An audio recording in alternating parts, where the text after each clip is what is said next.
Hello, I'm Alastair Singleton, and I'm a member of the BWCE Communications and Community Outreach Group, and I'm also the BANES member advocate for renewable energy. And it's a great pleasure to welcome here today Sarah Warren, who's a councillor for Bath North and the cabinet member for climate emergency. Sarah, welcome to the BWCE newsletter. Hello, Alastair. Thanks for inviting me. Well, it's great to have you with us. And thank you for sparing the time from a very busy diary to tell us a little bit about you and what you're up to. And can I start by asking you a little bit about your background and how you come to be here? Sure. So I'm a mum and I live in Bath Eastern, and I've got two children who are 15 and 10. Some years ago, I used to work in the NHS as a manager, and then I took some time out to spend some time with the family. And it was at that point I was lucky enough to be able to study towards a master's in sustainability. And I must say that learning about the Earth system properly for the first time was quite influential and I would almost say life-changing, really. And I came away from the master's having undertaken it in the first place, thinking, well, when I return to work, I'd quite like to work in that field. I came away thinking, wow, this is just huge, and I have to do everything that I can to, to try and change policy, to try and change the direction of things. And so then I finished the master's. There was a short time when I worked with Good Energy, and then after that, I was looking for opportunities to do something that would influence policy. And somebody for the first time said to me, have you ever thought of being a local councillor? And I went, oh, why would I do that? And then I went and looked into it a bit more, and I thought, well, rather than just trying to influence policy as a consultant or something, why not be the person making the policy? So that's what's led me, down this route, and here I am. I stood for election and was elected in May 2019, and went straight into the cabinet in the climate emergency portfolio. Fantastic. Well, what a very interesting background. And I know you come from an activist background, and now you're working in policy, so there must be differences and tensions and all of that. And I know that you're a member of BWCE as well. And why did you become involved with BWCE? I think I must have been involved quite early on. I was probably one of the early members. I didn't have a lot of money to invest. I would say that I really got, I think I studied science at university going back a ways. And so I was aware of global warming. But I suppose in the beginning, I just thought, well, we employ the government to sort these things out, and they've got it all in hand. And I trusted that they would sort it out. And it came back to my attention in about 2005, when I had a young baby, and I suddenly noticed that climate change was on the front pages of the broadsheets. And it was the first time I'd really noticed it in that way.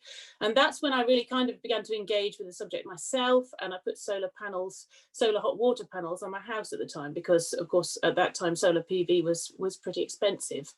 So yes, it must be quite soon after that, about the time when Bath and West Community Energy started up. And it came to my attention, and I just thought, well, it's just really important. I don't have a lot of money to invest, so I'm a very small investor, but I just thought, well, I'd like a little bit of my money to be in a place where it can be, helping move forward the cause of sort of renewable energy, which is going to be an important technology, and also, giving returns back to the community and keeping the money local. Oh, interesting. So tell us a little bit more about your current role and your priorities, and perhaps maybe 3 things that you'd like to achieve in the next couple of years, and aspirations for renewable energy in particular. Council declared a climate emergency in March 2019 with the objective of leading the community to net zero by 2030. So that's before I was elected. I was elected in May 2019, so I arrived into the council, in fact, having been one of the speakers in the chamber, urging the previous administration on to make the declaration.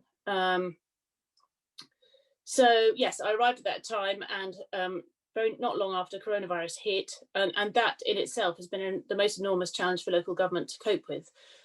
It has consumed enormous amount of council officer energy and time, and has taken away large amounts of our income. So it has made it an incredibly challenging time to be progressing this climate emergency agenda. I remember at the beginning when coronavirus first hit, somebody asked me, well, should we put our response to the climate emergency on hold? Should we wait until we've recovered from coronavirus? And, you know, my response straight away was no, we just can't afford to do that for a whole range of reasons. Obviously, because the climate emergency and the ecological emergency are just such serious challenges, and they're coming at us so fast, and we can't afford to put it off. But also because of the economic damage that was, you know, quite clearly taking place, and it felt just so important to ensure that the way that we rebuild is not in the old model,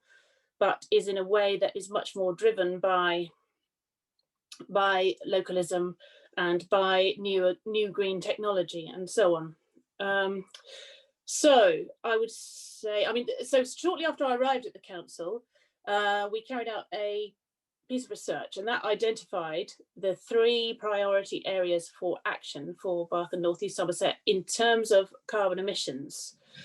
So the 3 biggest wins in terms of carbon emissions for the community are, in no particular order, they are transport, renewables, and energy efficiency in buildings. So if we can do, you know, if we can make big progress in reducing carbon emissions in all of those areas, we'll have gone a long way to achieving our 2030 goal. But I guess on top of that, now we would have to include a green renewal from COVID. And also another factor is that the council then declared an ecological emergency last summer. And so, you know, in response to papers that came out about the state of biodiversity. And so that would have to be another priority as well. Gosh, there's a great deal to do. And if we tie that down into 3 particular priorities for the next 2 years, what would those be? Well, I think the first one would probably be the successful launch of Bath's Clean Air Zone, which is actually due to launch on the 15th of March. So that's really important, not so much from a carbon emissions perspective, but from nitrogen dioxide pollution perspective. But also, I hope it will be part of a shift in people's thinking about transport and awareness of the impact of what they choose to drive and where they choose to drive it. I think the second one would be, I would love to see the installation of a council initiated or council very much involved renewable energy or energy storage facility of some sort. That's something I would very much love to see. And then I think having, the third thing I would go for is having agreed the council's livable neighbourhoods policy last autumn, which is about creating spaces where it feels safer to walk and cycle. And quite often that might involve cutting off rat runs to cars. It would be lovely to see one or even several of those implemented successfully, because the focus of them really is not just about diverting traffic, but about encouraging people to leave their cars at home and find alternatives. Very interesting, yeah. All of those quite challenging, and particularly in tight timescales, but very interesting. So what role does BWCE and community energy generally have to play in all of this? I think it's an enormously important role. I mean, I know that the council has been very much involved with Bath and West, with supporting Bath and West community energy since the early days, and we have some other community energy facilities in Bath and North East Somerset as well. So, I mean, as a council, we're delighted with that, and I understand we've played a bit of a leadership role nationally in terms of supporting other councils to bring along similar initiatives. So I think Bath and West Community Energy has a big role going forward. I'm sure there'll be ways in which and circumstances in which community energy is going to be best placed, and better placed than other forms of supplier. So absolutely a big role. And how can individual BWCE members, well, such as me, get involved? What would you like to see us doing to play our part? I think we just all need to get more involved in sort of raising awareness, and I think, I mean, there'll be something that feels right for everyone. So, you know, I mean, some people like to plant trees, and some people like to write to their MP, and some people like to comment on planning applications. So I think there are ways for all of us to get involved, and this is a really good time to do that. Some people, so I actually think that parish councils are quite a good body, to a good level of government to engage with, because they feel so close to residents. They often know what residents around them are thinking, what's important to them, and you know, they understand their communities. They know what's missing. They know whether there's a village hall that needs refurbishing, or whether it's that, you know, transport is a real problem and there might be scope to roll out electric bikes or something like that, or you know, is there a need for an electric car share? So there's lots of things you can do at really local community level, and even if it's just setting up a, I don't know, you know, a coffee morning to talk about it.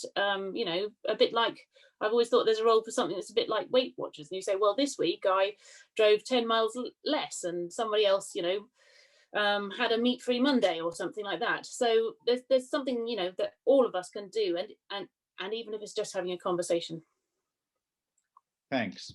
And I know that there's a partial update of the local plan underway now. That seems to be critical if we are to achieve our net zero goals by 2030. Can you give us a little bit of background in that? Yes, so planning is an area that's very much governed by policy. So decisions have to be taken in line with policy. And the current policy at Bath and North East Somerset dates back to the previous administration and before the climate emergency was declared, and probably doesn't now give us the leeway that we would want to see in demanding the highest possible standards of energy efficiency and making the greatest possible provision for renewables, for biodiversity, and all those things that we know are important. So having declared a climate emergency, we as a council, we needed a way to fast track those things into policy as quickly as possible. So the way that we are doing that is by this partial update. Now, planning policy is governed at national level by something called the National Planning Policy Framework, and it's something that as a councillor I knew nothing about as a new councillor, and I'm having to get to grips with. It has all kinds of rules, and one of the things is that in a local plan partial update, we are allowed to make small changes to the original local plan, but not large changes. So that's the reason why you will see in this local plan partial update that although we know that as a district, in order to get to net zero by 2030, we need about 300 megawatts of renewables, we've stuck with the previous local plan's limit, or not limit, target of 100 megawatts. And the reason for that is that we wouldn't be allowed to put through a very big change to our original 2014 local plan. And also that, in fact, we're so far from achieving that 100 megawatts that I think in the next year or two, until we put through a full local plan update, it's very unlikely to hold back our ability to put in renewables. So we are planning a full local plan update, which I think will be going through in the sort of public domain for consultation and so on in about a year's time. So it's very well worth getting onto council mailing lists and the West of England Combined Authority mailing lists and so on, so that whenever a consultation is coming forward, whether it's in planning policy area or transport policy, those are really important areas where we can influence the emissions of our whole district. And you can be sure, if you're not commenting, you can be sure that the industry will be. So there'll be house builders saying, oh, you can't demand that in terms of energy efficiency. That's not fair. It's not viable. And, you know, there'll be HGV operators saying, you know, it's too taxing to, I don't know, charge highly polluting vehicles. So it's very important that if local people have opinions about those things, they make sure that they're heard by engaging in these consultations. Thank you. And it might be worth mentioning that the BWCE response to the local plan partial update is available at the news section of our website. So in all those challenges, there must be frustrations as well. What are the things that really frustrate you in the position you're in now? So of course I've been on a huge learning curve really about local government and what its powers are and you know how it works. And I would say that in many areas, local government in the UK probably doesn't have the powers that the general public probably assume that it does. So, as a for instance, we don't have total freedom over planning rules. We're hemmed in by the National Planning Policy Framework, so we can't necessarily aspire as high as we would wish to in terms of energy efficiency, for example, or installation of wind renewables. And other areas where people might be surprised to learn that there are sort of limitations on what we can do are around changes we can make on the road network sometimes, and the fact that we have very little control over the buses, which is all privatized. And that's something that never ceases to surprise residents who write in. Um, and another limitation, another big limitation, of course, is funding, which is very tight after 10 years of austerity. And just when I think the Chancellor might have announced that austerity was coming to an end, of course, coronavirus hit, and that has taken away big sources of council income for us in Bath and North East Somerset, whether it's through car parking income that we used to get, or the income from opening our Roman baths, or actually Bath and North East Somerset Council is quite a big landlord, and of course our tenants, some of them have been struggling. So it's really impacted council finance. So it's been a very difficult time actually for you know, sort of rolling out a big new programme of work. Yes, I can understand all of that. It must be a very difficult time to be trying to achieve the things that we need to achieve. Yes, I think we could really do actually with more leadership from government. So they have announced their 10-point plan, but I think a lot of that is very large scale and you know and rather top down. That's been their style, and there are things that are better done and led at local level, and it would be really great if they began to recognise that. Good. Well, Sarah, thank you. And thank you for your time. That's been a really interesting insight into this tremendous job that you've taken on very bravely on behalf of us all. And so thanks for your wisdom and your inspiration. And I think I speak for all of us when I say that we wish you tremendous good fortune in achieving your very ambitious and exciting goals. And we look forward to playing a big part in that. Thank you very much indeed. Goodbye. Thank you for having me.